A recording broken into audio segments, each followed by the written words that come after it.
2 o'clock, which means it's Science with Stina time here at Harbor WildWatch. I think I have some feedback. Let me make sure that is fixed. Excellent. So, today we get to talk about one of my favorite places in the world. It is the Intertidal Zone, and if you're out there watching, you've probably come to the Intertidal Zone with either Rachel or myself or someone else from Harbor WildWatch. It is that lovely place on the beach that we're going to talk about today, as well as build our very own sea creature. So for those of you who are tuning in, we're delighted to have these online learning experiences provided for you.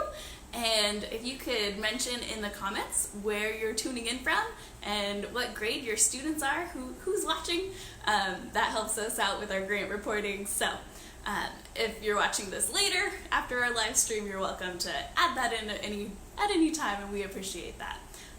We also, of course, appreciate you sharing this link, as well as liking our Facebook page and any other social media. That's a really fun, free, easy way for you to help support Harbor WildWatch as we entertain you during this time of quarantine. So, with no further ado, today's lesson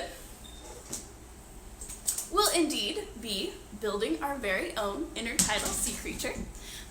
And with that, we get to learn about what the intertidal zone is, or where the intertidal zone is, as well as what adaptations these amazing animals have for surviving in this really, really tough environment.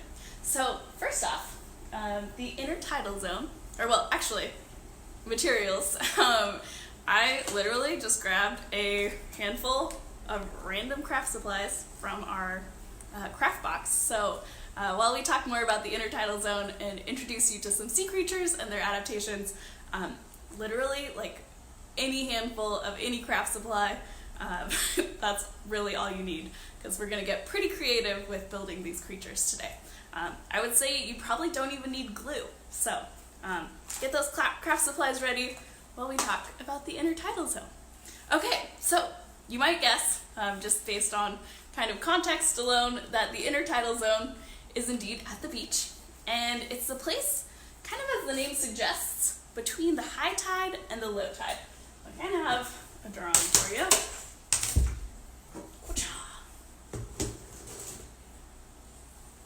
I also just dropped my marker, so 1 second. Okay. Alright, so we have the intertidal zone, and as that word, we kind of break down intertidal. It is the place between the highest tide and the lowest tide. And at least here in the Puget Sound, we have 2 high tides and 2 low tides of differing heights every day. It kind of oscillates between a high tide and then a low tide and then a high and then a low. And the animals that live on that section of beach that's sometimes covered in water and sometimes completely bone dry, those would be the intertidal sea creatures. Now, typically when we're planning beach walks, we like to go when the tide is low. Rachel and I joke that our life is ruled by the moon, and whenever there's a new moon or a full moon, that's usually a good clue that we're in that really extreme swing. I think my plan is to do a tide lesson next Monday, so if you're curious to learn more about how that works, you're more than welcome to tune in next week. So, these animals who live in the intertidal zone, again, the place between the highest high tide and lowest low tide, they have a kind of really a rough life, because sometimes they're a sea creature living underwater where there's hungry predators trying to get them. Other times they're, again, left high and dry and have to figure out ways how to keep breathing without that seawater covering them. There's also predators that will come visit when the tide is low. Even visitors like us, right? How do they survive when we're poking around the beach? So we joke that the struggle is real in the intertidal zone, no matter what time of year. So we can kind of think about some of the things that these animals have to survive against in this zone. I kind of like to break it into summer and winter. So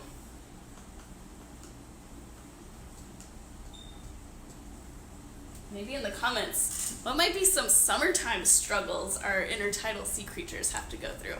I know it's spring, it's starting to get warmer. That might be a clue. Yeah, definitely that heat is going to be something our intertidal sea creatures are going to have to contend against. You might be thinking about the water temperature, and something that I think is surprising is the water in the Puget Sound really doesn't fluctuate too extremely.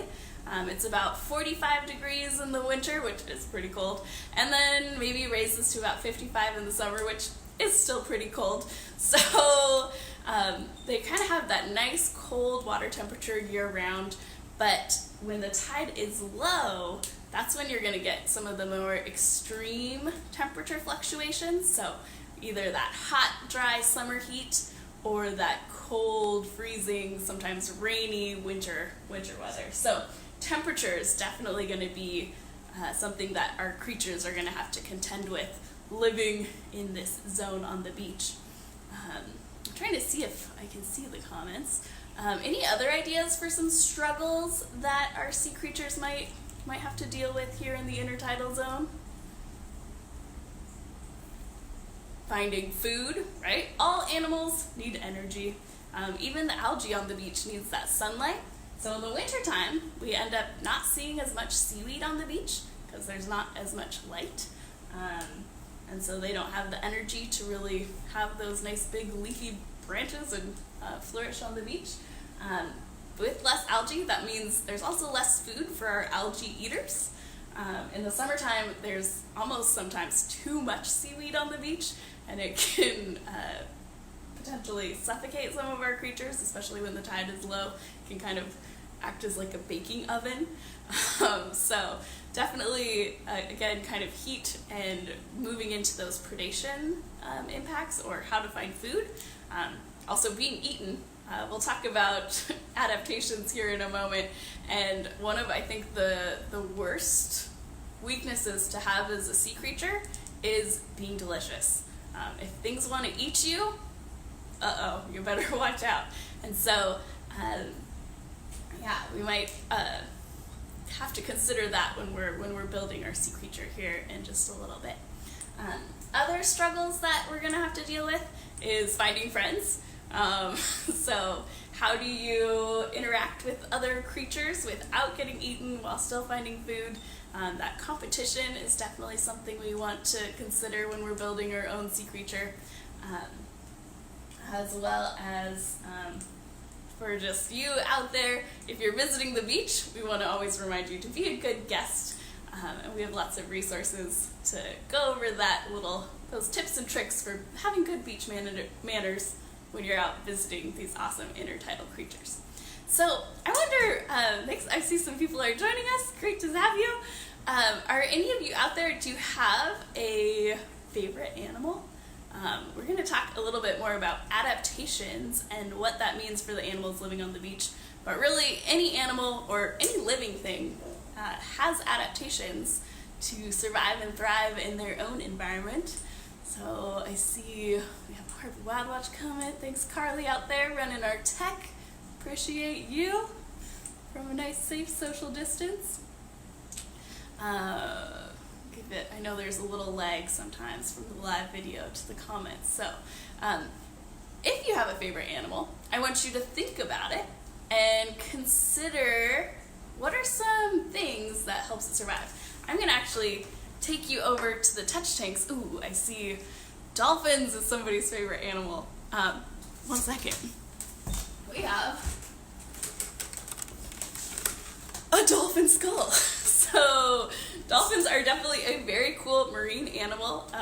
They wouldn't be in the intertidal zone, which is totally okay to have an animal that's not an intertidal zone animal as your favorite.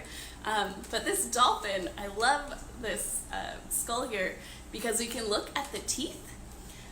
And these teeth are all kind of similar shaped. They're very peg-like. And this is an adaptation for eating slippery things like fish. If you imagined a dolphin having, grinding, chomping teeth like us, we definitely don't do a very good job at catching fish with our face, right? We've developed tools so that we can use a fishing hook to catch the fish, whereas the dolphin, their teeth are very well adapted for catching those nice slippery fish. Also thinking about their body shape, they're nice and torpedo shaped, so they're really good swimmers. They can move really fast. They also have blubber to stay warm in that cold water. So a dolphin is just a really, really fun example to think about all the different ways that it survives in its environment. Also thinking about that echolocation, so how they communicate, as well as hunt. You know, they're very social animals, so really they get to cover that whole range of food, friends, predators. They're kind of on the top of the food chain, but you know, you want to swim fast away from that. I'm going to take you over to our touch tanks, and we're going to think more about our intertidal sea creatures, because we want to kind of get some ideas for the creature we're going to create ourselves here a little bit later. So let me grab you off our tripod, and we're going to take a little adventure over to the touch tanks and see who we have here. Oh, I hear sharks. Yes, sharks. Oh man, it'd be so cool. Rachel, this is my official request for a touch tank shark, please. The adaptations they have are incredible. Sharp teeth. I have a shark jaw that we'll pull out a little bit later. But for now, I'm going to zoom in on this nice big sea star. This is an Ochre Star, and this is a common animal you find at a really low tide. So they're going to be not in the high intertidal zone because they kind of have this soft, squishy body. It is bumpy and hard at the same time. The squishy part are the gills, and those gills, they can spend actually a surprising amount of time out of water. But this is an animal that doesn't do very well if it dries out. So they're going to live a lot lower in that intertidal zone to avoid drying out. They also operate with water, so they have this funny little filter on top. This is called the madreporite, and it's going to take seawater in, filter any of the plankton living in the water out of it, and then it's going to use that seawater to operate its tube feet. Now, I don't know. Oh yeah. Those tube feet are really strong on this Ochre Star. So I'm actually going to grab our friend the leather star so we can look underneath it. You'll see that it's pretty similar to our Ochre Star, and then it has 5 rays or arms, and then underneath it has those 5 bands of tube feet. For sea stars, this is important because they don't want to get washed into that high dry zone. They can use these little suction cup toes to hold themselves in place. That's really handy, especially in like wavy areas where these animals might get pushed around a lot. If they can use those tube feet to suck down to the rock, they're less likely to move around. The fact that they can move would be another really cool adaptation for these animals, because they can, you know, move their body from one place on the beach to another. And as the low tide cycles start, we've observed that on the first really low tide of kind of like a full moon or new moon period, we'll see a lot of sea stars. And then as the animals realize, oh, it's one of those really low tide swings, they'll kind of shift out deep into deeper water, and we're less likely to see them as that tide swing goes on. So yeah, they're pretty cool creatures. Another really fun adaptation I love about these sea stars that I think I can demonstrate to you with my knuckle hair is that because their body is covered in gills, they don't do well if things like barnacles or algae or other things start growing on their back. Obviously, you can imagine that would be a tough time because you can't breathe if you're covered with stuff. So on their back, they have these tiny little pinchers called Pedestal Area, and they pinch off things that try to grow on them. So if I press my knuckle hairs up against this sea star for a couple seconds, and then as I slowly pull away, I don't know if you can see, notice my hairs are kind of sticking. I don't know, maybe my thumb's in the way. It's awkward. I can't get my phone wet, sorry. Actually, here, let's try this. All right, well, I can tell you that, ouch, it kind of feels like tape is sticking to my knuckles. Maybe next time I'll put the sea star on top of my head and we can get my hair to stand straight up. Anyways, sea stars are a really awesome intertidal creature, full of adaptations for surviving in that really tough environment. I'm noticing we have another little friend over here. The kelp crab. I noticed she's holding onto some kelp quite fittingly. What might be some adaptations a crab has to survive in the intertidal zone? You know, they have a nice hard shell. It kind of feels like a rock. It looks like some nice pointy toes. I definitely feel those on my hand. The big claws. Can you see the, oops, kind of operating in a, yeah, so those pinchers are definitely going to be a good way this crab protects herself from getting eaten. I also know this crab's a girl because she has this big wide belly flap. I think I have a boy crab over here that we can look at. Plunk. Can compare his skinny belly flap. A little bit bigger pinchers. I also noticed this red color. That's a surprising adaptation that a lot of sea creatures have.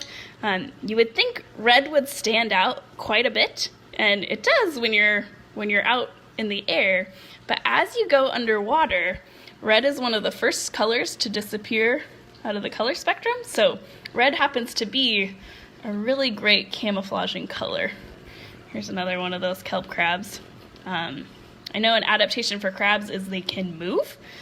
So if they're in a spot where they're not, where they're drying out or they're too hot, they can crawl under a rock or to a cooler puddle. That can be a good way that these guys stay safe. And then, let's see. I know we have our fish here. They're cute. They're thinking, excuse me, is it time for dinner? This would be an animal I would say would not be found in the intertidal zone. I noticed they have those nice fins. They are not going to do well if the tide is low and they're left high and dry. So these are animals that we'd find subtidally or lower. They're going to swim out and away as the tide goes down. So you might see them in the pools close, or that low tide area in the water, but definitely if you find them on the beach, they are not going to be having a very good time. So kind of thinking about these creatures, we're going to shift back over into creation mode. Maybe actually one more thing I'll talk about are these mussels, because my drawing isn't very good with them. This is a bivalve that's really common in the intertidal zone. These are filter feeders, so you'll notice it's stuck to all this other stuff. It has these little threads. Those are called byssal threads, and that helps the mussel stick to something hard, like a rock. And they can actually slowly move around by sticking new threads out and pulling themselves along. But it is a very slow movement. For these mussels, you could think about their hard shell that's protecting them.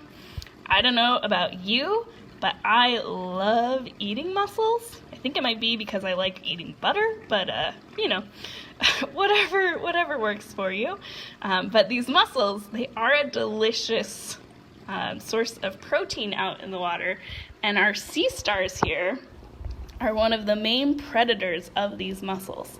And you can kind of think about, okay, how does this mussel avoid getting eaten by the sea star? Well, it doesn't always. They live in groups, so I guess maybe it's safety in numbers. You're gonna hope that it's not you getting eaten, but maybe your next door neighbor. They do have a strong muscle that keeps their shell closed. So if the sea star isn't strong enough to open the shell, maybe you have a chance of surviving, but the sea star also has to eat. And so luckily for them, those tube feet are pretty strong, and they do this pretty weird thing to get energy. What they'll do is they actually spit their stomach out of their mouth. So I wonder if we caught this sea star finishing up dinner here. There's a mussel, an open mussel shell. But they'll use these little tube feet. They'll pull the shell ever so slightly open, and then they actually take their stomach out of their body, spit it onto the mussel.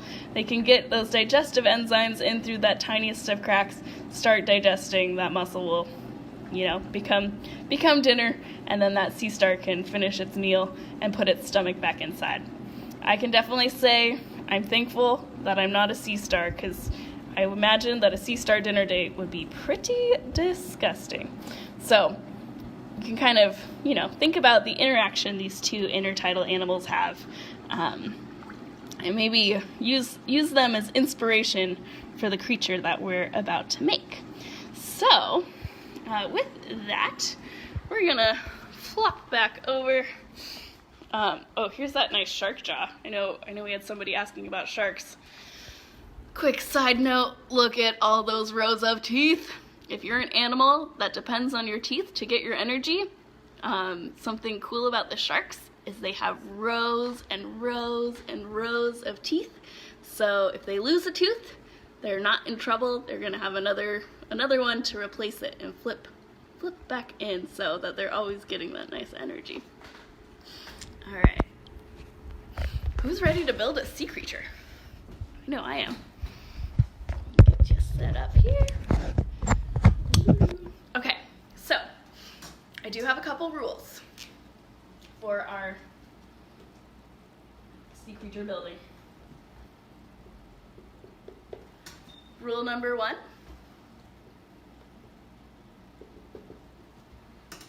You have to be creative. While we just talked about all those cool sea stars and crabs and mussels, I don't want you to build any of those. Now, that doesn't mean you can't use them as inspiration. Maybe I have my little Intertidal Zone picture here. We can maybe take those suction cup tube feet of the sea star, put them on the tentacles of a crab, and give them a shell like a barnacle, and they can live in the high intertidal zone. You could kind of take creatures apart and put them back together in your mind to make your own creature. But I don't want you making a bunch of sea stars. They already exist. I don't want you making a bunch of crabs. Those already exist. But if you combine a sea star and a crab, 5 sets of pinchers, oh my gosh, that would be amazing. So be creative. That also means no SpongeBob's, because that already exists. That's someone else's creative creation. So rule number 1, make your own, be creative. Rule number 2 is that your animal that you create, it needs to have some strengths. So how is it going to survive in this specific habitat? How are you going to deal with sometimes being underwater and sometimes being out of the water? Can you move to a puddle, or are you stuck in a rock with a hard shell that can cover you? Think about what are your strengths for protecting yourself against a hungry predator. Do you have, again, maybe a hard shell that the predator can't get into? Or maybe you have some defense, I think of the sea anemones and their stinging tentacles that shoot harpoons out. Lucky for us, our fingers are too tough to feel that. I'm about to lose my phone on this. Okay. So what are your strengths? Again, think predators. What's protecting you from predators? How are you getting food? How are you finding friends? How are you dealing with the thermal stress, the heat, the cold, the wet, the dry, all those things? Rule number 3. No matter how strong your creature can be, it has to have a weakness.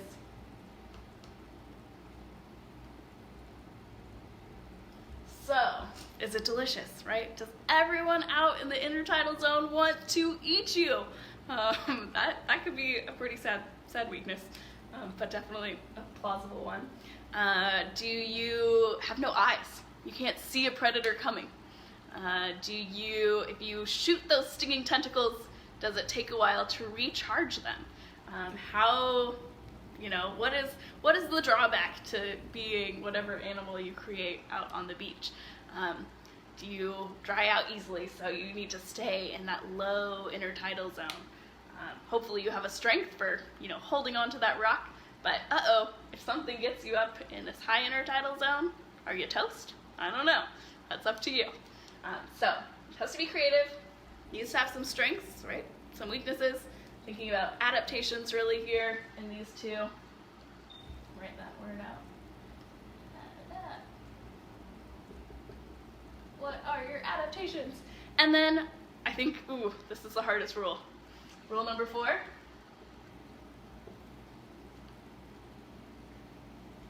You have to come up with a name.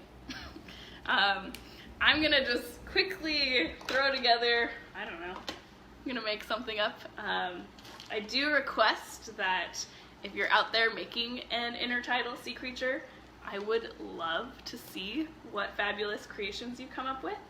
I think this is definitely one of my favorite lessons to do in schools because the creativity that happens is just so fantastic, so fun. Right now I have a feather, a red fuzzy stick, I'm thinking good camouflage color. I have a piece of a straw, oops, nice little shell maybe, and this pink bead, and a toothpick. Yeah, I'm gonna put those together. And just kind of maybe stick them around. Use this feather. I'm thinking the feather could be some good camouflage. Maybe I'll pretend it's seaweed, right? I'm getting creative. And then, actually, yeah, I like the straw. Stick that in there. And voila, my friends, meet the pink-eyed, red-bellied mudsucker. That was the hardest part. I came up with a name. But let me tell you about this creature, because this is exactly what I want you to do. I want you to make something, really anything, and then tell us about what its adaptations are for surviving in the intertidal zone. This pink-eyed, yellow-bellied mudsucker, I think that's what I named it, I'm going to say it lives kind of in this nice mid-intertidal zone, kind of between the clams and the mud, not too close to a rock, because if that flips over, I think we're going to get squished and in trouble. So I'm going to say that this creature likes to bury itself in the sand, kind of like tube worms, I think is where my inspiration is coming from, where they have that nice shell to protect them. When the tide goes out, this animal's going to hide. It's going to stick its head, or it's gonna, you know, can pull itself in and out of its tube. Ooh, fancy. It's gonna hide in the mud, and this little fluffy bit on top is gonna act like the seaweed, kind of disguising it from hungry predators. Hopefully that predator doesn't like eating seaweed, because otherwise my little friend's in trouble here. It basically has to just like hide out during the low tide, but when the tide rises, that's when its food comes in, because it's a plankton eater. Right? We have to get energy somewhere, so thinking about where we get our food. So this fancy little feathery bit, not only does it camouflage, it also collects some of the food out of the water. So hopefully we're all being good stewards out there. We're not letting our dog poop sit out and wash into the water, because it does not appreciate that. It wants only clean zooplankton and phytoplankton for its delicious meals. It does have that one eye, which is kind of handy because it can look around and go find some food in the mud, I guess, too. If a predator does come, it can stab it with this pokey toothpick stabber. Very, very fancy. And if the predator's too big, it can, of course, hide back in that nice hard shell. Unfortunately, right, we have to have a weakness as well. This one's sounding pretty strong, pretty fancy. But because it only has one eye, and it's often looking in the mud, it is very vulnerable. This squishy, soft body can easily get eaten. My little spiky stick only points one way, my eye points the same way. If I'm not looking in the right direction, I could totally miss that predator sneaking up behind me to slurp me up for their dinner, leaving my tube behind.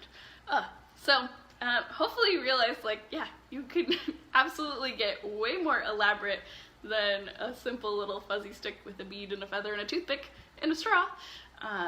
Or, you know, you could even go more simple Whatever strikes your fancy. We really just can't wait to see what creative creatures you come up with. Again, I want to remind you, we're trying to make an intertidal sea creature, so while a dolphin or a shark would be awesome, or should I say, jawsome, we want something that has to deal with the struggle of being on the beach, where sometimes you're underwater, sometimes you're out of the water, and dealing with all the struggles that come with that. So really hope to see what creatures you come up with in the comment section, or just tag at Harbor WildWatch. Share those with us. Maybe we'll get to, you know, our own intertidal beach walk from home thing going on. So have fun with this, and thank you so much for joining. As always, a free, easy way to support Harbor WildWatch is to like us on social media, share these lessons, join us on Instagram, all that fun social media stuff, as well as, if you feel compelled, we have donations through our link, as well as on our website. So I hope that you learned and had fun today. We definitely can't wait to see your intertidal sea creature, and hopefully join you on the beach sometime soon. All right, see you next Monday.